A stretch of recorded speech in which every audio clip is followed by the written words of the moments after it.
अगर आपके पास समय है, जो कि होगा ही, तो उसको सिर्फ अपने और अपनों के ऊपर खर्च करें, अपने और अपनों की बेहतरी के लिए खर्च करें, क्योंकि समय से बड़ी दौलत कुछ और नहीं है। जो आपके पास सबसे बड़ी दौलत है वो समय की है, और जो इस समय को बर्बाद कर दे उससे बड़ी बेवकूफ़ी और कोई नहीं हो सकती। क्योंकि अगर भाग्य आपके हाथ में हुआ भी ना, भाग्य कुछ ला भी रहा होगा, तो उसको भी आपके कर्मों की आवश्यकता होगी, उस भाग्य को भी, कि उस रिजल्ट को आप तक ला सके। इसी सोच के साथ मैं हूं आपके साथ डॉक्टर दिलीप, और बहुत बहुत स्वागत करता हूं आपका भारतीय ज्योतिष के इस प्रोग्राम में। इस वीडियो में हम देखेंगे कि वृषभ राशि के लिए महीना क्या लेकर आया है, चाहे वो आपका करियर है, बिजनेस है, हेल्थ है, एजुकेशन है, रोमांच है, शादी विवाह है, प्रेम परिवार है आपका, या फिर धंधा है, बिजनेस है, जो भी हमारे इंपॉर्टेंट्स हैं, पैसा है, सबके बारे में बात करेंगे। जानते हैं कि कौन सा ग्रह कहाँ पर गोचर कर रहा है। तो देखिए, आप देख सकते हैं कि तृतीय भाव में कर्क राशि में शुक्र गोचर कर रहे हैं, जो वक्री है, पीछे की तरफ जा रहे हैं, सिंह से कर्क की तरफ जा रहे हैं, और 7 तारीख को कर्क राशि में आएंगे तृतीय भाव में। सूर्य और बुध आपके चतुर्थ भाव में है, बुध आदित्य योग बना हुआ है। सूर्य यहाँ पर 17 तारीख को आ रहे हैं, 17 से पहले वो आपके तृतीय भाव में कर्क में रहेंगे, उसके बाद वो बुध के साथ संयोग बनाएंगे आपके चतुर्थ भाव में। और जब बुध आदित्य योग केंद्र त्रिकोण में बनता है, इसको हम शुभ मानते हैं, अच्छा मानते हैं।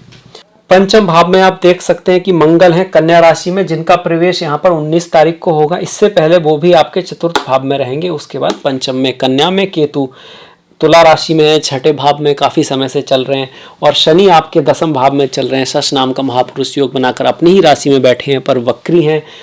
12वां भाव जो कुंडली का होता है, जो लास्ट भाव है मेष राशि में, वहाँ पर आपके गुरु और राहु का संयोग हो रहा है। तो अब आ जाते हैं रिजल्ट के ऊपर कि इसका रिजल्ट क्या होगा। सबसे पहले स्वास्थ्य को देख लेते हैं। जान है तो जहान है। स्वास्थ्य सबसे बड़ी चीज़ है, चाहे स्पिरिचुअलिटी है या अध्यात्म है, कामना है या फिर अर्थ है, धन धान्य जो भी कुछ है, हमको शरीर की आवश्यकता है। सबसे पहले तो शुक्र की स्थिति देखनी होगी, क्योंकि राशि के स्वामी शुक्र बनते हैं। शुक्र का गोचर अगर आप देखोगे तो तृतीय भाव में चल रहा है, वक्री चल रहे हैं। स्वास्थ्य का ध्यान रखना है, खान पान पे ध्यान देना है, भोग विलास और कह सकते हैं वर्जिश, योगा प्राणायाम, इसके बीच का आपको ध्यान देखना है, बैलेंस देखना है। अति का भला न बोलना, अति की भली न चूप, अति की भली न धूप रे, अति की भली न छाँव। कहने का मतलब यही है कि किसी भी चीज़ की अति आप करोगे तो दिक्कत आ जाएगी। काम करना बहुत अच्छी बात है, पर काम भी अगर एक लिमिट से ज़्यादा करा जाए तो वो काम को ही रोक देगा, आप काम ही नहीं कर पाओगे, उसी में रुकावट बनने लग जाएगा। इस तरह से तो स्वास्थ्य के लिए ग्रेट महीना नहीं कह सकते। क्यों? कारण उसका है कि राशि का स्वामी ही वक्री है, और ये जो वीडियो है राशि के लिए है, वृषभ राशि के लिए। पर अगर आपका वृषभ लग्न भी हुआ तो स्वामी तो उसका भी वक्री होगा, और उसके लिए भी स्वास्थ्य के लिए थोड़ी दिक्कत तो आएगी, क्योंकि लग्न का स्वामी ही वक्री है। तो दोनों लोग देख सकते हैं, पर वीडियो राशि को केंद्र में रख के बनाया गया है। तो ये आया स्वास्थ्य का। पर एक बात और भी है कि जो राशि का स्वामी है वो सिर्फ स्वास्थ्य का ही दिखाता है, ऐसा तो है नहीं, क्योंकि प्रथम भाव कुंडली का आपका बचपन भी दिखाता है। तो ऐसे में अगर कुछ बच्चे पैदा होंगे तो उनके स्वास्थ्य का आपको थोड़ा सा ध्यान रखना पड़ेगा। ये भाव आपकी समाज में स्थिति भी है, प्रतिष्ठा भी है, आपकी इमेज भी है। तो थोड़ी मिसअंडरस्टैंडिंग तो रहेगी, लोग आपको शायद ना समझ पाए, कुछ ऐसी बातें हों जो आप कहना चाहते हो और तरह से, और लोग समझें उसको दूसरी तरफ से। दूसरा, कोई भी वक्री ग्रह ये दिखाता है कि पुराने इवेंट, कुछ पुराने दोस्त, कुछ पुरानी बातें फिर से आपके पास लौट के आए, इस तरह की पॉसिबिलिटी इस महीने बनती है। अब स्वास्थ्य के बाद हम बात कर लेते हैं प्रेम की, प्यार की, मोहब्बत की, इश्क की, स्टूडेंट्स की, पढ़ाई लिखाई की। क्यों? क्योंकि इसको एक ही भाव दिखाता है, वो है पंचम, और यहाँ पर आ गए हैं मंगल। कब आ गए हैं? 19 तारीख के बाद। तो 19 से पहले अगर हम देखें तो इस भाव का स्वामी जो कि बुध है, कन्या राशि का स्वामी बुध है, अपने से 12वें भाव में जा रहा है। एक तो ये बात हुई। दूसरा, वो राजयोग में जा रहा है, क्योंकि एक त्रिकोण का स्वामी कहाँ बैठा है? केंद्र में। जब केंद्र त्रिकोण का संबंध बनता है तो उसको राजयोग बोलते हैं। तो कहीं ना कहीं अच्छा तो हो रहा है, पर यह भी दिखा रहा है कि पढ़ाई में थोड़ा मन ना लगे, ये पॉसिबल है। अपने प्रेमी प्रेमिका को आपको कोई गिफ्ट देना पड़े, कुछ उसके ऊपर आपको एक्स्ट्रा काम करना पड़े, खर्चा करना पड़े, इसकी भी पॉसिबिलिटी यहाँ पे बनती है। प्रेम शादी विवाह में कुछ देना पड़ सकता है। ये आपका प्रेमी प्रेमिका कुछ थोड़ा बिजी हो, आपके लिए उतना समय ना निकाल पाए, इस तरह की भी पॉसिबिलिटी है। पर हाँ, ये किसी के लाइफ में आने या प्रेम के लिए अच्छा है। और इस तरह के जो रिजल्ट जो हैं वो आएंगे कब? अब ये बात भी आती है, देखिए 6 तारीख, 15 तारीख, 25 तारीख, एक तो ये तिथियां इन रिजल्ट्स को ला सकती हैं, और 9, 18 और 28 तारीख भी इन रिजल्ट को दे सकती है। अब दूसरा 19 के बाद, 19 के क्या बाद क्या होगा कि प्रेम के भाव में मंगल आ जाएंगे। अब मंगल तो भैया थोड़े से एनर्जी वाले ग्रह हैं, थोड़े से आप कह सकते हो हनुमान जी वाले ग्रह हैं, ब्रह्मचारी वाले ग्रह हैं। तो यहाँ पर थोड़ा सा बना के रखना होगा, लड़ाई झगड़े से बचना होगा, गुस्से आदि से भी आपको थोड़ा सा बचना होगा, थोड़ी रेस्पॉन्सिबिलिटी लेनी पड़ेगी, थोड़ा सा लॉयल होना होगा, थोड़ा समय पे आपको काम करना होगा। यहाँ पे मंगल क्या कुछ शुभ रिजल्ट भी यहाँ पे ला सकते हैं। विदेश अगर आप जाना चाहते थे पढ़ाई लिखाई के लिए, फॉरेन ला जाना चाहते थे, वो है यहाँ पर। और यहाँ सप्तम का स्वामी पंचम में आ रहा है तो राजयोग भी बन रहा है। बिजनेस के मामले में मंगल आपको यहाँ हेल्प कर जाएंगे। इसके साथ साथ मंगल की दृष्टि अष्टम भाव पर आएगी, 11वें भाव पर आएगी, 12वें भाव पर आएगी। तो 11वें भाव पर जो दृष्टि आ रही है आपको रियल एस्टेट आदि से लाभ हो सकता है, जमीन की चीज़ों से लाभ हो सकता है, हथियार है आपका, अग्नि है आपका, मैकेनिकल वर्क है, स्पोर्ट्स में है आप, आर्मी आदि में है, तो आपके लिए लाभ की संभावनाएं बनती है। और कार्य के क्षेत्र में विदेश बाहर आप जा सकते हैं। नींद में थोड़ी सी दिक्कत आपको आ सकती है 19 तारीख के बाद, नींद कम आए या इस तरह का। और वो भी तिथियां मैंने आपको बताई है। इसके लिए 21, 30 और 31 ये तिथियां हैं जिनमें आपको थोड़ा सा फील करोगे कि भाई ना नींद में या कुछ इस तरह की बातें हो सकती हैं। मेंटली रूप से आप थोड़े से चैलेंज फील कर सकते हो, स्ट्रेस वाले दिन रह सकते हैं, क्योंकि मंगल यहाँ पर होंगे आपकी 19 तारीख के बाद।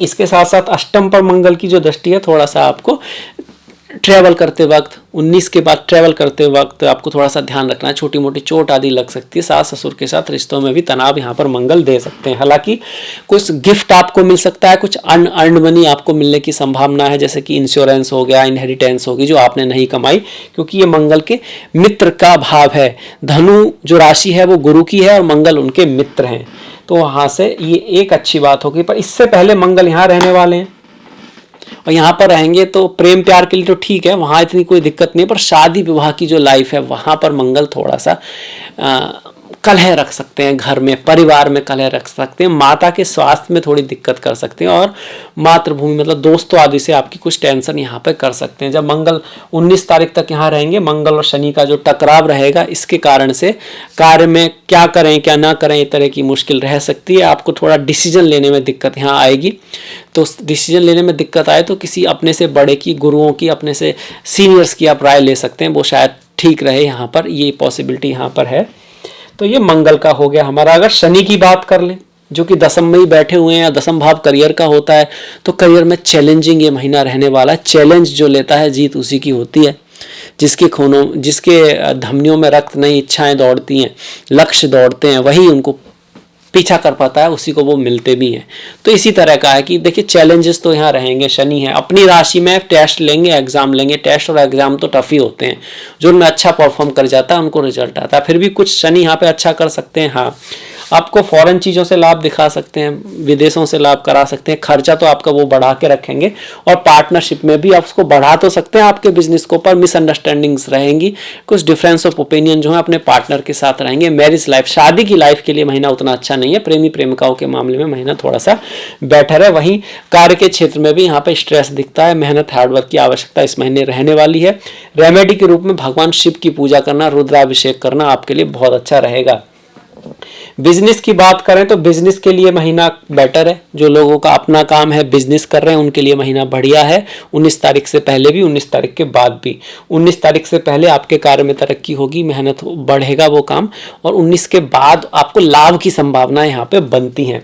अब इसके बाद अगर भाग्य की बात करें तो भाग्य थोड़ा एफर्ट से काम देगा आपको रिजल्ट। भाग्य थोड़ा मेहनत कराएगा, थोड़ा डिले तो कराएगा चीज़ों को, क्योंकि दसम में शनि आ रहे हैं और भाग्य के स्वामी हैं, और दसम में जाने ये भी कह रहा है भाग्य तभी साथ देगा जब आप अपना पूरा 100% दोगे। 99% भी दे रहे हो ना, सोच रहे हो कि काम हो जाएगा, तो शायद ना हो, पूरा देना पड़ेगा। आलस्य को आपको ना खूंटी पे टांगना पड़ेगा।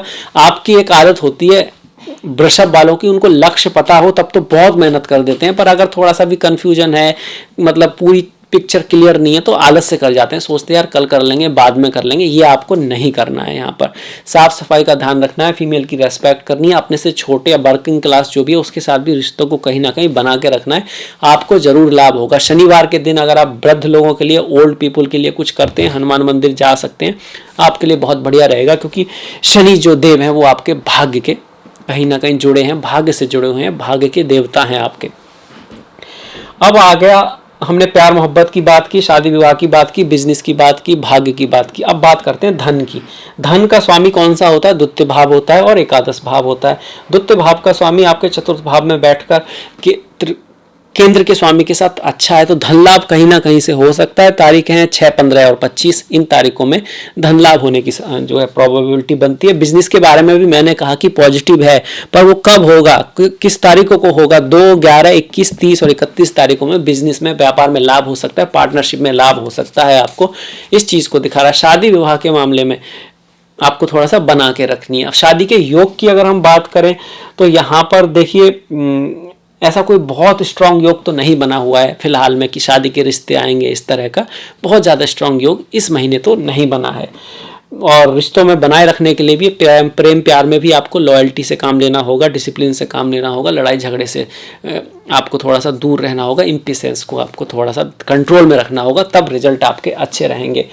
धन लाभ की बात होगी। धन के मामले में जो मैंने तारीखें बताई आपको, वो बताई आपके बुध की जो तारीखें हैं 6, 15 और 25 पर। इसके साथ साथ गुरु भी आपको धन देने का काम इस माह कर रहे हैं और उनसे संबंधित तारीखें 4, 13 और 23 आती हैं। इन दिन भी आपको इनकम हो सकती है, कहीं से अर्निंग हो सकती है, कहीं से कोई लाभ हो सकता है। ये शुभ जो तारीखें हैं, जो भाग्यशाली दिन हैं, उनमें से 5, 14, 24, इसके साथ साथ आपके लिए 13 तारीख भी अच्छी रहेगी। ये शुभ तारीखें आपके लिए यहाँ पे दिखाई पड़ती हैं। इसके बाद हम आ जाते हैं माता पिता के साथ। अगर हम देखें, देखिए पिता के साथ संबंधों में कुछ दूरी रह सकती है, उनको धन का नुकसान भी हो सकता है इस महीने। पिता से थोड़ा बना के रखें। पिता का जब मैं बात कर रहा हूँ तो मैं आपके गुरु, टीचर और आपके बॉसेस से भी कह रहा हूँ, मतलब बॉसेस से टकराव की जो पॉसिबिलिटी यहाँ पर दिखती है सूर्य और शनि के टकराव की वजह से, जो कि 17 तारीख के बाद थोड़ा सा बढ़ रहा है। 17 तारीख से पहले आप एफर्ट, हार्डवर्क तो काफ़ी करोगे, उसके मामले में तो ठीक है, पर रिश्तों के मामले में यहाँ एक बात और है कि कोई पुराना साथी, पुराना दोस्त आपके जीवन में आ सकता है। और आप अपने रिश्तों को बहुत ज़्यादा कैजुअली ना लें, क्योंकि शुक्र जो है वक्री हो रहे हैं। शुक्र जब भी वक्री होते हैं आपको सिखाना चाहते हैं कि रिश्तों में देना चाहिए। रिश्ते देने के लिए होते हैं, केयर करने के लिए होते हैं, ना कि केयर करवाने के लिए होते हैं। तो यहाँ पर आप थोड़ा सा देखिए कि सब कुछ बैलेंस में तो है। ऐसा तो नहीं कि आप कुछ ज़्यादा ही डिमांडिंग कर रहे हो, ऐसा तो नहीं है कि आप सिर्फ चाह रहे हैं और दे कुछ नहीं रहे हैं। वो बोलते हैं ना, अति का भला ना बोलना, अति की भली ना चूप, अति की भली ना छाँव रे, अति की भली ना धूप। कोई भी चीज़ अगर अति में बढ़ती है तो नुकसान कर सकती है। हाँ, इस बात का ख्याल रखेंगे। शुक्र का तृतीय भाव में होना, जो कि लग्नेश है, यात्राओं को दिखा रहा है, भाग दौड़ को दिखा रहा है, उतार चढ़ाव को दिखा रहा है। साथ में वो आपके छठे के स्वामी भी हैं। छठे का स्वामी अगर तृतीय में आता है तभी एफर्ट, हार्डवर्क तो यहाँ पे रहता है। कुछ भी हो, कहीं पर भी हो, लाभ भी होगा, जो भी चीज़ें बताई हैं वो सब होंगी, पर मेहनत, हार्डवर्क, एफर्ट, भाग दौड़ इस महीने रहने वाली है और आपको उससे बचना नहीं है। बस कि उसको पीछा करना है, उसको और खींचना और चाहना है कि कहीं से कोई प्रॉब्लम आए और मैं उसको सॉल्व करूँ, ना कि प्रॉब्लम से भागना है। चैलेंज लेना सीखना है, ना कि चैलेंज से भागना सीखना है। अगर आप ऐसा करोगे तो वृषभ वालों को कोई आगे बढ़ने से रोक नहीं सकता। भाग्य की भी बात होगी। आयु के हिसाब से देखा जाए तो महीना ठीक है, बेहतर है, कोई दिक्कत नहीं है। स्वास्थ्य के मामले में भी महीना ठीक ही है। जैसे हमने बात की थी कि तृतीय भाव में है तो थोड़ा एफर्ट, हार्डवर्क तो करना पड़ेगा। स्वास्थ्य के लिए भी प्रयास करना पड़ेगा। बहुत बेस्ट नहीं कर सकते, पर सही महीना है। मुकदमा, कर्ज, ये सब, इसकी अगर हम बात करें तो केतु वहाँ पर चल रहे हैं, तो मुकदमे आदि, कर्ज आदि में आपको जीत मिलेगी। कर्ज भी अगर आप लेना चाहते हैं तो पॉसिबिलिटी है कि आपको मिल सकता है, ठीक है, कोई ऐसी दिक्कत नहीं है। राहु 12वें भाव में बैठकर आपको विदेश ले जाना चाहते हैं, बाहर ले जाना चाहते हैं। स्वास्थ्य के प्रति आपको थोड़ा सा ध्यान रखना है। धन का कोई खर्चा आ सकता है, इसकी पूरी संभावना है। गुरु यहाँ पर जो बैठे हुए हैं, ये कहीं ना कहीं कुछ दिया हुआ पैसा वापस आ सकता है, पर ये विपरीत राज योग बना रहे हैं, विदेश ले जाने के आपके योग बना रहे हैं। गुरु की दृष्टियां यहाँ से आपके चौथे भाव पर, छठे भाव पर और नवम भाव पर जो पड़ रही हैं, वो घर, गाड़ी, भूमि, वाहन, बंगला खरीदने का योग बनाती हैं। खास करके 17 तारीख के बाद जमीन जायदाद आदि, वाहन आदि से का सुख आपके जीवन में आ सकता है। आप उसके लिए प्रयास कर रहे हो तो पॉसिबिलिटी है कि उस दिशा में आपको कोई सफलता मिले। अब चूंकि राहु भी यहाँ पर है तो स्वास्थ्य का ध्यान रखना है और किसी भी तरह की पॉलिटिक्स से बचना है। पॉलिटिक्स ऐसे में हो सकती है आपके हिडन शत्रु, छुपे हुए शत्रु, आप प्रयास कर सकते हैं आपकी छवि को धूमिल करने का। ये सब तो थोड़ा अवेयर रहना है चीज़ों के प्रति। कोई कई बार कोई व्यक्ति कुछ इसलिए कहता है कि वो चाहता है कि आप कुछ कह दे, आपको भड़काता है आपके दोस्त के प्रति, आपके प्रेमी या प्रेमिका के प्रति, अपने दोस्तों के प्रति, आपके पार्टनर्स के प्रति। तो किसी की बातों में नहीं आना, इस बात का इस महीने खास ख्याल रखना है, क्योंकि राहु 12वें भाव में ऐसा कराते हैं छुपे शत्रु, जिनको आप दोस्त समझ रहे हो पर वो आपके शायद दोस्त नहीं है। तो उस चीज़ का आपको थोड़ा सा ध्यान रखना है। इसी के साथ मैं बढ़ूंगा त्योहारों की तरफ, पर इससे पहले आपसे आग्रह करूंगा कि आप लाइक करें, सब्सक्राइब करें, घंटी वाला बटन दबा दें, और अगर आपका कोई कमेंट है, आपकी कोई सलाह है तो उसको ज़रूर दें। अब बढ़ते हैं हम त्योहारों में। तो 15 अगस्त का दिन है, सभी जानते हैं 15 अगस्त इंडिपेंडेंस डे आपका होगा। इसके साथ साथ 19 तारीख की हरियाली तीज है, 21 तारीख की नाग पंचमी और 29 तारीख का रक्षाबंधन और ओणम है। अगर हम व्रतों की बात करते हैं तो 2 पूर्णिमा इस बार पड़ रही हैं, 1 तारीख की और 30 तारीख की। 11 तारीख की परमा एकादशी है, 27 तारीख की श्रावण जो है पुत्रदा एकादशी, मतलब संतान प्राप्ति के लिए भगवान हरि विष्णु का एक तरह का व्रत है, जिसको आप पूरे मन से करें, उसकी कथा को भी पढ़ें, उसका जो एसेंस है उसको भी समझें, तो आपको अवश्य लाभ होगा। 13-28 का प्रदोष पट, 14 तारीख की शिवरात्रि है, चिदानंद रूपा शिवोहम शिवोहम।